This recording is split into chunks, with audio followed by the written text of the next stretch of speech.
কথাটা রেখে দেবে। এটা হচ্ছে মানুষের গতি এবং নীতি, এটা মানুষের গতি এবং নীতি।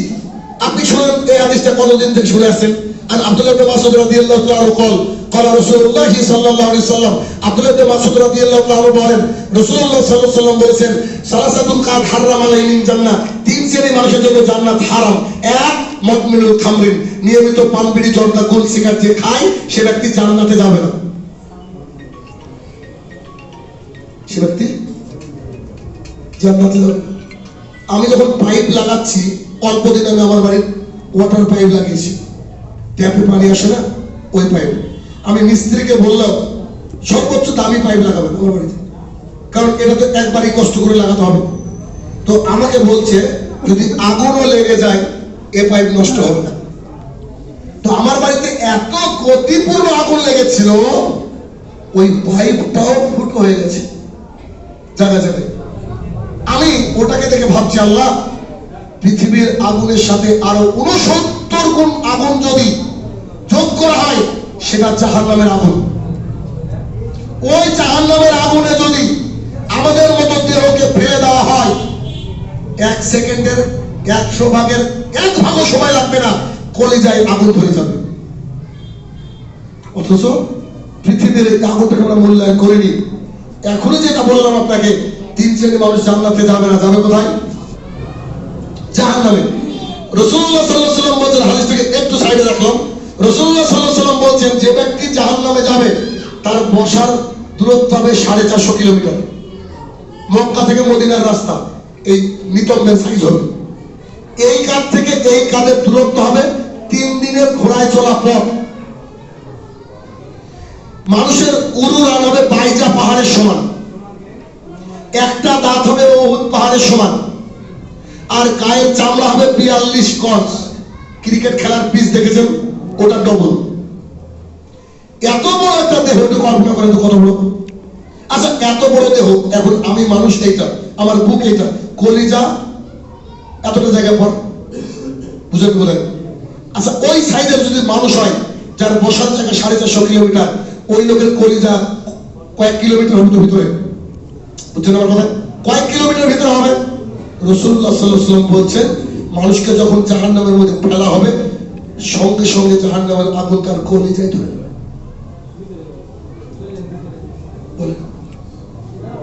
বলেন, তার মানে 2, 5, 10 কিলোমিটার, 20 কিলোমিটার, 100 কিলোমিটার ঢুকতে জাহান্নামের আগুনে 1 সেকেন্ড সময় লাগবে।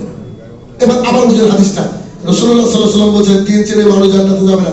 এক, মুদমিনুল খামরিন, নিয়মিত পান বিড়ি জর্দা গুল সিগারেট যারা খায় তারা জান্নাতে যাবে না। আচ্ছা, জান্নাতে যাবে না মানে কোথায় যাবে? জাহান্নামে। জাহান্নাম মানে কি? পৃথিবীর আগুনের আরো 69 গুণ আগুন যোগ করলে যেটা জাহান্নাম, ওই জাহান্নামে মানুষ যাবে জর্দা খাওয়ার জন্য, ওই জাহান্নামে যাবে মানুষ বিড়ি খাওয়ার জন্য, ওই জাহান্নামে যাবে মানুষ জর্দা বিক্রি করার জন্য, ওই জাহান্নামে মানুষ যাবে বিড়ি বিক্রি করার জন্য। আল্লাহ তাআলা চায় না যে তার কোনো বান্দা জাহান্নামের আগুনকে দেখুক পর্যন্ত, কেননা ওইটা খুব কঠিন, এটা আল্লাহই ভালো জানে। আমরা বয়ান করতে পারবো না, বয়ান করে শেষ করা যাবে না যে কত গভীর, কত কঠিন এই জাহান্নামের আগুন। এই আগুনের মধ্যে আপনি আমি একেবারে যাওয়ার জন্য প্রস্তুত, তখন যদি আল্লাহর কাছে গিয়ে কাঁদি, কোনো কাজ হবে না। আপনাকে তো রাস্তা বলে দিচ্ছি, ভাই পান বিড়ি খাচ্ছিলেন, আজ থেকে আপনি ত্যাগ করেন। আপনি কালকে ত্যাগ করলেন, পরশু ত্যাগ করলেন, 1 সপ্তাহ পর কি হবেন? আবার খাবেন। তাহলে কি আপনি জাহান্নামে তো রাস্তা নিয়ে নিলেন? আপনি জাহান্নামের রাস্তা নিলেন না। আমি জানছি আমার মোবাইলে 49% চার্জ। এবার আমি যদি আজকে রাতটা চার্জ না দিয়ে সকালবেলা কাঁদি, হায় আল্লাহ আমার মোবাইলে চার্জ নেই, তাহলে বোকা আমি। আপনাকে তো বলেই দিলাম যে আপনার ইমানটাকে রিচার্জ করতে হবে। তো আপনি একদিন অন্য ড্রাইভার চলছিলেন, অন্য রাস্তায় চলছিলেন, ওই রাস্তা থেকে আপনি চলে আসেন। এবার দেখেন, আমি আমার বাড়ির উদাহরণ দিয়ে বলছি। আমার বাড়ির একটা জানালা থেকে শুরু করে চলে গিয়েছে, 2টো টাঙ্কি ছিল ফুল, একটা মসজিদের টাঙ্কি, এটা আমার বাড়ির টাঙ্কি, পানির ট্যাঙ্ক। তো আমার বাড়ি মানে ছাদে উঠে মসজিদে যাওয়া যায় হেঁটে, এতটা ক্লোজ মসজিদ করেছি। তো 2টো টাঙ্কির পানি, আশপাশের টিউবওয়েলের পানি, গোটা গ্রামের অর্ধেক প্রায় মানুষ সবাই মিলে ওই আগুনটাকে নিভাতে পারেননি। প্রায় 1.5 ঘন্টা লেগেছে আগুনটা নিভাতে। কত ঘন্টা লেগেছে? 1.5 ঘন্টা। এবার হাদিস শুনেন, এটা থাক। আবু হুরায়রা রাদিয়াল্লাহু আনহু বলেন রাসূলুল্লাহ সাল্লাল্লাহু আলাইহি ওয়াসাল্লাম বলেছেন আল্লাহ সুবহানাহু ওয়া তাআলা বলেন জাহান্নামের আগুনকে নিভানোর জন্য মাত্র 2 ফোঁটা চোখের পানি যথেষ্ট। কতগুলা লোক, এতগুলা পানি, সামান্য দুনিয়ার আগুন 1.5 ঘন্টা ধরে নিভাতে পারছে না, আর আল্লাহ তাআলা বলছে ভয়াবহ আগুন যা আমি জ্বালাবো মানুষ দিয়ে, যা জ্বালাবো পাথর দিয়ে, ওই আগুনকে তুমি বান্দা চাইলে নিমিষে নিভে ফেলতে পারো। কি করতে হবে? আল্লাহ তাআলার ভয়ে 2 ফোঁটা চোখের পানি ফেলতে হবে। তাহলে আপনাকে রাস্তা বলে দিলাম আমি, কত সুন্দর। আল্লাহ তাআলার ভয় কাঁদলে জান্নাতে যাওয়া যায়, আল্লাহ তাআলার বিধিনিষেধকে মানলে জান্নাতে যাওয়া যায়। কারণ পৃথিবীর জীবনটা কতদিনের? কতদিনের না কেউ বলতে পারবে না। তুরস্কের ওই লোকটা, ছবিটা ভাইরাল হয়েছে, দেখেছেন বোধহয়, একটা লোকের হাতে 3টে পাউরুটি, দেখেছেন ছবিটা? তো ওখানে লেখা হচ্ছে যে এই লোকের 3টে বড় বড় বিল্ডিং বাড়ি ছিল 17 সেকেন্ড আগে। কত সেকেন্ড? 17 সেকেন্ড আগে। এই লোকের হাতে এখন 3টি পাউরুটি আর কিছু নেই, সব শেষ। সব শেষ। রোহিঙ্গা ক্রাইসিস হয়েছিল, মনে আছে?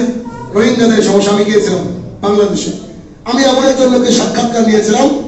ওই লোকটা 2.5 থেকে 3 লাখ টাকা বাংলাদেশি টাকা ইনকাম করতো পার মান্থ। 16 বছর ধরে ও ওই এলাকার মেম্বার বা ওই যে চেয়ারম্যানের দায়িত্ব ছিলেন। তো ওনাকে আমি বললাম যে আপনাকে আমি এখানকার হেড করলাম, 313 ঘর, এর আপনি দায়িত্ব নেন, আপনাকে চালের বস্তাগুলো দিচ্ছি, আপনি পৌঁছে দেন। সন্ধ্যাবেলায় গিয়ে খবর নিচ্ছি যে উনার চাল নাই, উনি সবাইকে দিয়ে দিয়েছেন, সবাইকে দিয়ে দিয়েছেন। কারণ হচ্ছে যে আপনার চাল কোথায়? তো বলছে যে আমি রাখিনি, আসলে সারা জীবন দিয়ে আসলাম, তো আমার খেয়ালই নাই যাবে রোহিঙ্গা ক্যাম্পে আছে, আমারও যে চাল লাগবে আমার জানা নাই। এত টাকা ইনকাম ছিল বেটা আমার, আজকে আমি মানে হাত যে পাতবো, একবার আমি মানে মরে যাওয়া ভালো হাত পাতাচ্ছি। আমার বাড়ির সামনে 35 লাখ টাকা দামের পাজেরো গাড়ি দাঁড়িয়ে থাকতো। সেই লোক আমি কি করে মানুষকে দিয়ে এসেছি, আজকে কি করে চাইবো? তো সেই লোক বলছে আজকে আমার তাবু, তাও আপনারা দিয়েছেন তাই, তাবুর ঘর। আল্লাহ তাআলা তুরস্কের মতো আমাদেরকে দিতে পারেন না? পারে। সেকেন্ড সময় লাগবে? লাগবে না। তাহলে আমাদের পৃথিবীতে আসার একটা সিরিয়াল আছে, সবাই ছোট হয়ে আসে না, আস্তে আস্তে বড় হয়। বলে তো যাওয়ার সময় কোনো সিরিয়াল না আছে কি? নাই। বিশ্বাস করেন আমাদের দুনিয়াতে যে কত দিনের এইটা আমরা জানি না। যদি জানতাম তাহলে তওবা করার সময় পেতাম না?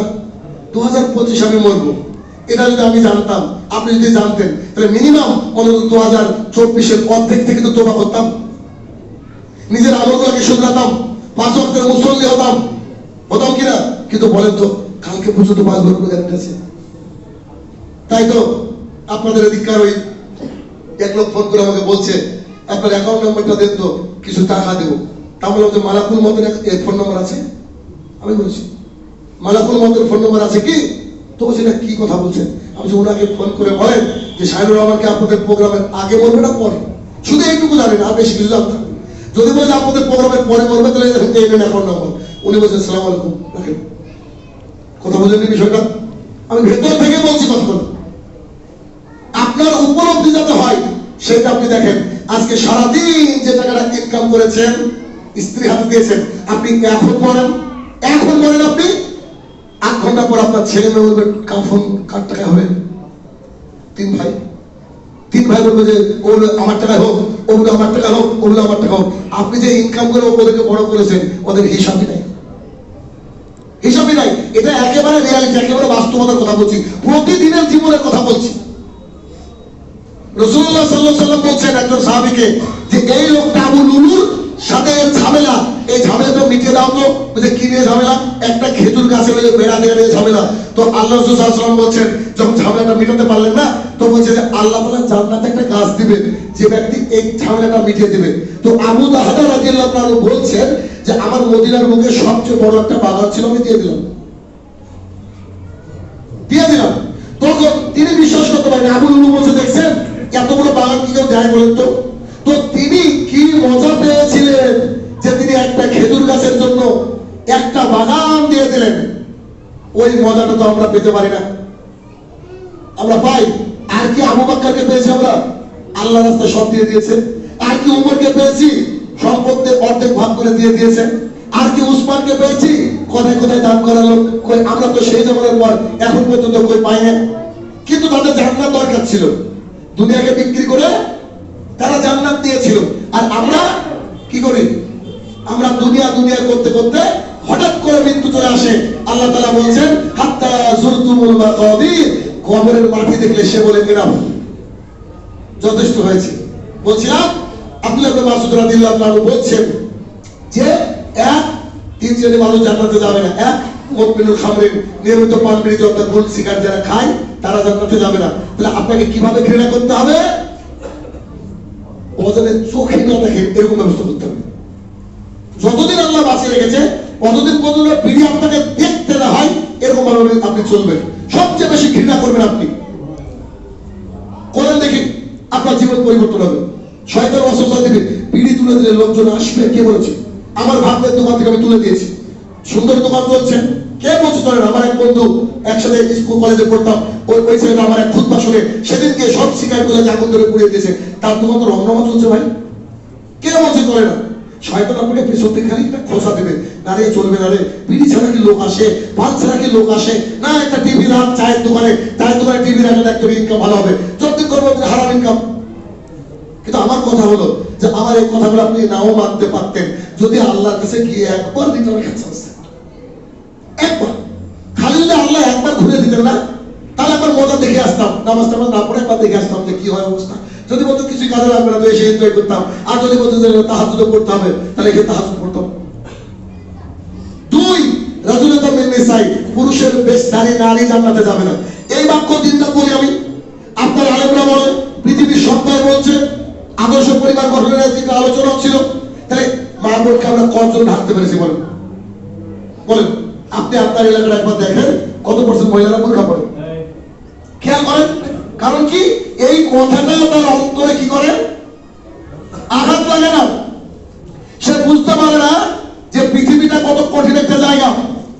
এইখানে আপনাকে একেবারে জিনজিনের মধ্যে পাখা থাকা অবস্থায় থাকতে হবে। আল্লাহ তাআলা নিয়মকানুন মানতে হলে পরিপূর্ণটা মানতে হবে। কারণ একটা মানুষ নিজেকে যদি মূল্যবান মনে করে সেই কেমন বোরকা পড়বে, আর যে নিজেকে ওই পঞ্চায়েতের ষাঁড়ের মতো মনে করে, পঞ্চায়েতের ষাঁড় বলেন কি? আমাদের ওইদিকে দেখা যায় একটা ষাঁড়কে এমনি ছেড়ে দিয়ে রাখে, বাজারে এ ফল দেয়, ও এই সবজি দেয়, খায়। এটা কার? ওরা বলে যে ভগবান। আমি এটাকে বলি পঞ্চায়েতের ষাঁড়, যার কোনো ওয়ারিশ নাই। ঠিক তেমনই আমাদের জামানার ওই এক শ্রেণীর মহিলারা যারা নিজেকে ওইরকম প্রস্টিটিউট মনে করে, কলগালা মনে করে, নিজের শরীর দেখে আনন্দ মনে করে, তারা বাদ দিয়ে পৃথিবীর সবাই বোরকা পড়বে। কারণ আপনাকে যদি আমি 1 লাখ টাকা দিই, বাংলাদেশে এভাবে নিয়ে যাবেন রাস্তায়? পৃথিবীর কোন বোকা ছেলে আছে বা এভাবে গুনতে গুনতে নিয়ে যাবেন রাস্তায়? বলেন কেউ নেবেন? নেবেন? কেউ নেবেন না। কেন? ওইটা অনেক টাকা, ওটাকে ভিতরে রাখলেন। রাসূলুল্লাহ সাল্লাল্লাহু আলাইহি ওয়াসাল্লাম বলছেন গোটা পৃথিবীটা সম্পদ, গোটা পৃথিবীটা সম্পদ, গোটা পৃথিবীটা সম্পদ। এর মধ্যে উন্নততর সম্পদের নাম হচ্ছে আল মারতুস সালেহা, নেককার বিবি। বলেন তাহলে যদি আপনার বউ নেককার হতে না চায় তাহলে কিচ্ছু করেন না। আমাদেরকে যদি আল্লাহ তাআলা এই অফারটা দিতেন যেটা মহিলাদেরকে দিয়েছেন, মাত্র 4টে কাজ করলে জান্নাতের যে কোনো গেটে ঢুকবে। হাদিস শুনেননি? 1, প্রতিদিনের 5 ওয়াক্ত সালাত। 2, রমাদানের সিয়াম। 3, স্বামী যা বলবে তাই শুনবে। 4, বোরকা পরবে, হিজাব করবে। এই 4টে কাজ করলে কি করবে? জান্নাতের বলেন যে কোনো গেটে ঢুকবে। এবার আপনাকে হয়তো এখনো বোঝাতে পারিনি জান্নাতের যে কোনো গেটে ঢোকা মানে কি, এটা আপনি বুঝেন না। বুঝলে সবাই আকাঙ্ক্ষী হতেন। দেখবেন এলাকা দেখেন, আবু বকর রাদিয়াল্লাহু তাআলা বসে আছেন ফজরের সালাত আদায় করার পর। তো রাসূলুল্লাহ সাল্লাল্লাহু আলাইহি ওয়াসাল্লাম বলছে, তোমরা কি জানো আল্লাহ সুবহানাহু ওয়া তাআলার জান্নাতের গেট রয়েছে 8টা? সাহাবায়ে কেরাম বলছেন আল্লাহর রাসূল আলম। তো বলছে তোমরা কি জানো জান্নাতের গেট 8টা দিয়েও কিছু কিছু মানুষকে ডাকা হবে? বাবুর আয়ার একটা গেটের নাম, রোজাদাররা প্রবেশ করবে। এরকম আলাদা আলাদা গেট রয়েছে। তো বলছে তোমরা কি এটা জানো যে জান্নাতের 8টা গেট থেকে ডাকা হবে? তার মানে কি? সম্মান দেওয়া হবে, সম্মান দেওয়া হবে। তোমরা কি কেউ জানো এটা জান্নাতের 8টা গেট থেকে ডাকা হবে? যারা বুদ্ধিমান মানুষ তারা বুঝে। চট করে আবু বকর রাদিয়াল্লাহু আনহু উঠে বলছেন, আল্লাহ রাসূল কি করলে যাওয়া যাবে? দেখেন চট করে ও জানতে চেয়েছিল আমাকে ডাকুক, আল্লাহর জন্য সম্মানিত হয়। চট করে বলছে আচ্ছা কি করলে যাওয়া যাবে একটু বলেন না। তখন রাসূলুল্লাহ সাল্লাল্লাহু আলাইহি ওয়াসাল্লাম বলছেন তুমি তাদের মধ্যে একজন বসো, তুমি you are one of them, তুমি তাদের মধ্যে একজন বসো।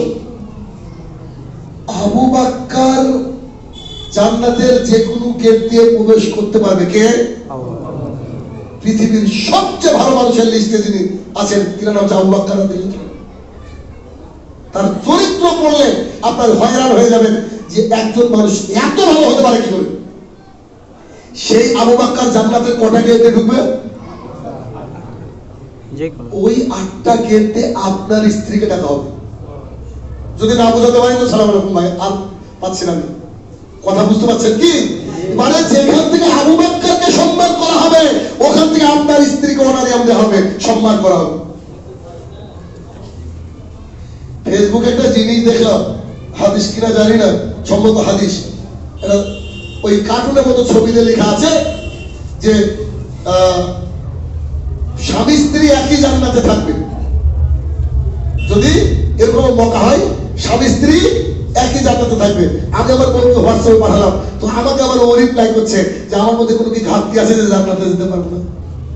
বুঝলেন? আপনাকে তো নিজে নিজে নিজে ইয়া আইয়ুহাল্লাযীনা আমানু আমিনু সবসময় রিসার্চ করতে থাকতে হবে। তো আপনার কখনই ব্যাটারিটা কমে গেল। এখন বর্তমান জামানায় আমাদের এমন অবস্থা হয়েছে যে আমরা যদি একদিন না খেতে পাই অসুবিধা নাই, দুটো যদি কারণ হয়ে যায় আমরা ধরো আইসিইউতে ঢুকে গেছি, এক যদি মোবাইলের ডাটা ফুরিয়ে যায়, দুই মোবাইলের চার্জ যদি 50% নিচে চলে আসে, মাথা আমাদের কাজ করে না, ঠিক না? কিন্তু ইমানের দিক দিয়ে কি করতে হবে? সবসময় আপগ্রেড হতে হবে, যে ভালো কাজ করলে দেখবেন আনন্দ লাগবে, আল্লাহ কাজ করলে আনন্দ লাগবে, ভালো কাজ আল্লাহ আপনাকে করালে আনন্দ লাগবে। যে লোক ফজরের সালাত জামাতে আদায় করে বুঝে নেবে যে আল্লাহ তাআলা সত্যি তাকে ভালোবাসে। সবারই কপালে জুড়ে না। যে লোক ফজরের সালাত জামাতে আদায় করে ও নিশ্চিত আল্লাহ তাআলা তাকে ভালোবাসে। ভালোবাসে বলে তো আসতে পেরেছে, ভালোবাসে বলে তো ফজর আসতে পেরেছে, নইলে তো আসতে পারবে না। তাহলে কি হলো? 2 নম্বর হচ্ছে রাসূলুল্লাহ তাআলা নিসাই পুরুষের বেশধারী জান্নাতে যাবে না। এখন এই বাক্য বলার পরেও যদি কোন নারী এখানে পুরুষের বেশ ধরে চলে, বোরকা ছাড়া চলে, বুঝে নিতে হবে আল্লাহ তাআলা ওকে মানুষ হিসেবে পাঠিয়েছেন, কিন্তু উপলব্ধি যে পাস আল্লাহ তাআলা হয়তো দেয়নি, বা তাকে দিয়েছিল কিন্তু সে ঘষে মেজে ক্লিন করে ওটাকে কাজে লাগায়নি, কাজে লাগায়নি। বুঝতে পারলেন? আচ্ছা, 3 নম্বরে তিনি বলেন আর দায়ুস লাদখুলুল জান্নাহ, দায়ুস জান্নাতে যাবে না। কোন দায়ুস? যে বাবা নিজের পোশাকটা ছিঁড়ে গিয়েছে, রাত্রিবেলায় নিজের স্ত্রীকে বলছে যে তুমি এই সেলাইটা করে দাও তো, কিন্তু মেয়ে সবাই উঠে বলছে আপু কালকে কলেজে যেতে হবে এবং পরশুদিন কলেজে নতুন ক্লাস, আমার একটা ভালো পোশাক লাগবে বা একটা ভালো বোরকা লাগবে, শুনেছি অমুক দোকানে ভালো বোরকা এসেছে, জামা এসেছে, তো জামাটার দাম তো এত টাকা। সময় শেষ হয়ে যাবে, জামা জামা দাম এত টাকা। তো বাবা রাত্রিবেলায় পিঠ থেকে সেলাই করে নিয়ে মেয়েকে বলছে মা কত টাকা লাগবে? তো আব্বু 2500 টাকা। হ্যাঁ ঠিক আছে ইনশাআল্লাহ হয়ে যাবে, তুমি টেনশন করছো কেন? যে বাবা রাত্রিবেলায় জামাটা সেলাই করলো, যে বাবার জুতোগুলো পেরেক দিয়ে আটকে রেখেছে, পেরেক দিয়ে আটকে রেখেছে, সেই বাবা ছেলে মেয়ে যখন জুতা স্যান্ডেল চাই বলছে বাবা কালকে চলো, কালকে অসুবিধা নেই, পকেটে টাকা ঘাটতি থাকলেও মুখে হাসির ঘাটতি থাকে না। সেই মা বাবা আপনার আমার কারণে যদি জাহান্নামের আগুনে জ্বলে, আমাদের কি খুব আনন্দ লাগবে? কষ্ট লাগবে না? রাসূলুল্লাহ সাল্লাল্লাহু আলাইহি ওয়াসাল্লাম বলেছে দায়ুস জান্নাতে যাবে না। বাবাকে দায়ুস বানায় তার মেয়ে। আমার জানা মতে পৃথিবীর বুকে এটা কেন কিভাবে আল্লাহ সৃষ্টি করে আল্লাহ ভালো জানে। দেখবেন যে মাকে ভালোবাসে ছেলে আর বাবাকে ভালোবাসে মেয়ে, খেয়াল করেন নাই? প্রত্যেকের ক্ষেত্রে নাই? আমার মেয়ে এসে আমাকে বলবে যে আম্মুর বেটা আমাকে বকলো, যদি বাইসান আমাকে বলে ফেলে যে তোমার বেটা এই করলো, আমি বলি কি ও না আম্মুর বেটা এটা, মানে আমার বেটাটা বড় মার আর ওই বিটিটা চালাবা। দেখবেন প্রত্যেকবার যার ছেলে মেয়ে ভালো মতো বুঝেন, আমার মা বলে যে তোমার মেয়ে এটা করলো, কিন্তু তোমার ছেলে বলে না তোমার মেয়ে এটা করলো। তাহলে যে কলিজার টুকরাকে কত কষ্ট করে লালন পালন করে আপনি জাতির সামনে ছাড়লেন, নিজে না খেয়ে তাকে খাওয়ালেন, নিজে ভালো পোশাক না পরে তাকে বলেন, সেই কলিজার টুকরা মেয়ে বাবাকে বলছে যে যাও তুমি জাহান্নামে চলে যাও। কেন? সে যদি বেপরদা হয়, বাবার নাম কি? দায়ুস, আর দায়ুস লা ইয়াদখুলুল জান্নাহ, দায়ুস জান্নাতে যাবে না। তাহলে বলেন কোন পৃথিবীর মা আছে, কোন পৃথিবীর মেয়ে আছে যে তার বাবাকে জাহান্নামের মধ্যে জ্বলতে দেখে বলবে oh outstanding, my father is burning? এটা বলবে? বলবে কেউ? বলা উচিত কি না? উচিত নয়, উচিত নয়। তবে জীবনটাকে পরিবর্তন করা আমাদের জন্য জরুরি। অর্থাৎ আমরা প্রত্যেকটা হাদিস শুনবো, যেটাই শুনবো ওটা আমার নিজের জীবনের সাথে অ্যাপ্লাই করার চেষ্টা করবো। টাকা লাগবে না। একটা কথা বলে শেষ করবো বক্তৃতা, সেটা কি আপনাকে বলি। আমরা বারবার করে বলি যে কোনোদিন জলঙ্গিতে আপনি আসেন, একেবারে পদ্মার ধারে আমাদের বাড়ি, একেবারে মানে আমাদের জলঙ্গির পদ্মা, মানে আমাদের বাড়ি থেকে দাঁড়িয়ে থেকে বাংলাদেশের লোকজন দেখা যায়, বহু মানুষ ঘুরতে যায়, সত্যি ঘোরার মতো জায়গা।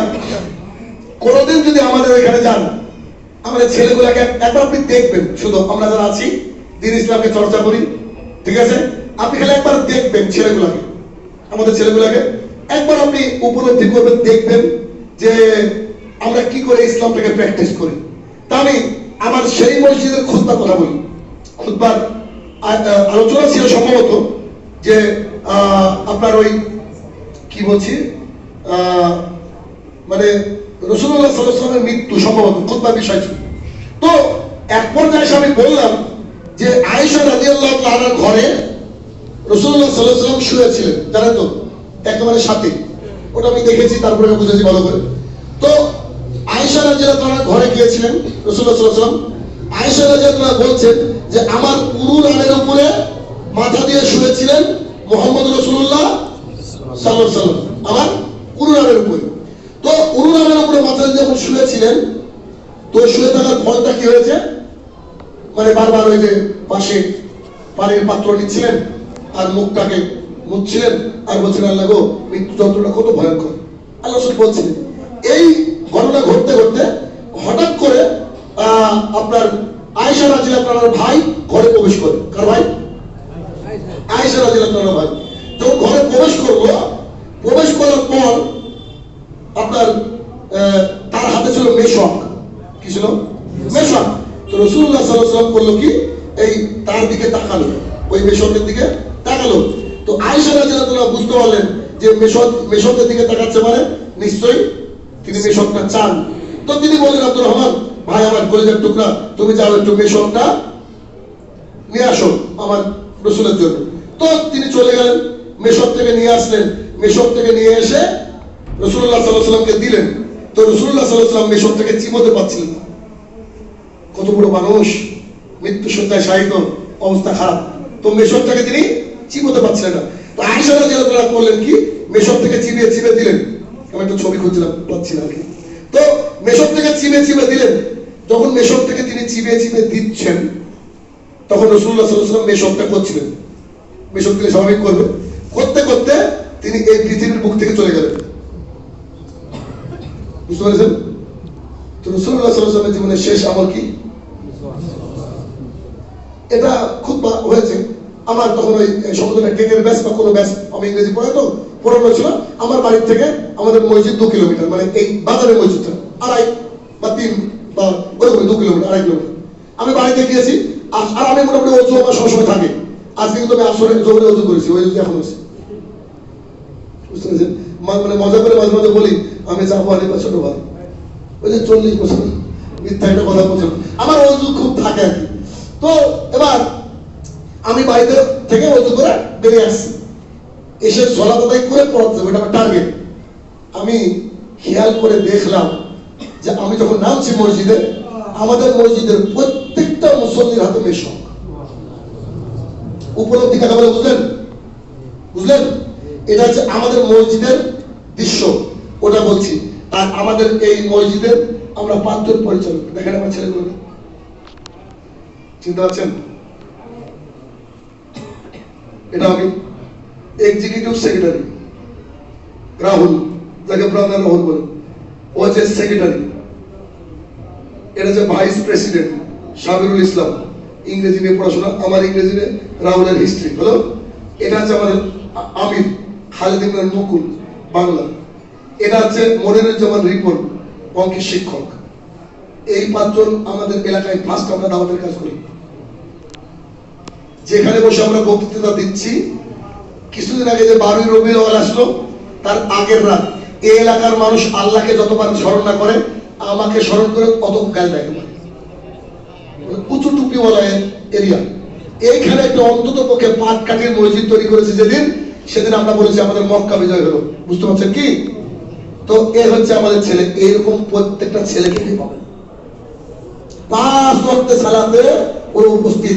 যদিও মাঝে মধ্যে এদিক ওদিকে যায় স্বাভাবিক কাজে, কিন্তু ফজরে কাউকে মিস পাবেন না। যতজন আছে, রাহুলের বাড়ি থেকে আমাদের মসজিদ প্রায় 3 কিলোমিটার। বুঝলেন বিষয়টা? আর আমার বাড়ির সাথে মসজিদের তো আমি পরিচালনা করি, আমাদের নিজস্ব মসজিদ। আর এই মসজিদে 5 কিলোমিটার, 7 কিলোমিটার, 8 কিলোমিটার দূর থেকেও ফজরে জামাতে আসে। এটা যে উপলব্ধি। আমার প্রতিপালক এতক্ষণ যে কথা বললাম, বাবু প্রত্যেকটা কথা প্রথমে আমি, তারপরে যারা শুনলো, বসে থেকে, দাঁড়িয়ে থেকে, সোশ্যাল মিডিয়ার মাধ্যমে সবাই যেন মেনে চলতে পারে, সেই তৌফিক আদা করো আল্লাহুম্মা আমিন। হে আমার প্রতিপালক, প্রত্যেকটা কোরআনের আয়াত এবং হাদিস শোনার সাথে সাথে যেন আমরা তা আমাদের নিজের জীবনে অ্যাপ্লাই করার চেষ্টা করি, এই চেষ্টাটুকু আমাদেরকে দান করো আল্লাহুম্মা আমিন। হে আমার প্রতিপালক, আমরা জানি জাহান্নামের ভয়াবহতা মানুষকে বোঝানো সম্ভব নয়, তবে তুমি বলেছো জাহান্নাম খুব কঠিন জায়গা। মাবুদ গো, আমরা নাদান মানুষ, অত হয়তো বুঝি না, আমরা সামান্য টুকটাক আমল করি, এই টুকটাক আমলের মধ্যে দিয়ে তুমি আমাদেরকে মারা যাওয়ার পরে জান্নাতুল ফেরদৌস দান করো আল্লাহুম্মা আমিন। হে আমার প্রতিপালক, যারা এই ছোট ছোট আয়োজনগুলো করছে মাবুদ, তারা যেন আরো বিস্তরভাবে এভাবে জলসভা দিয়ে আয়োজন করতে পারে, তুমি সেই তৌফিক আদা করো আল্লাহুম্মা আমিন। হে আমার প্রতিপালক, ডক্টর জাকির নায়েক, আল্লামা দেলোয়ার সাইদি আবারও যেন সমমহিমায় গোটা বিশ্ব জুড়ে দাওয়াতের কাজ করতে পারে, তুমি সেই তৌফিক আদা করো আল্লাহুম্মা আমিন। আসসালামু আলাইকুম ওয়া রাহমাতুল্লাহ।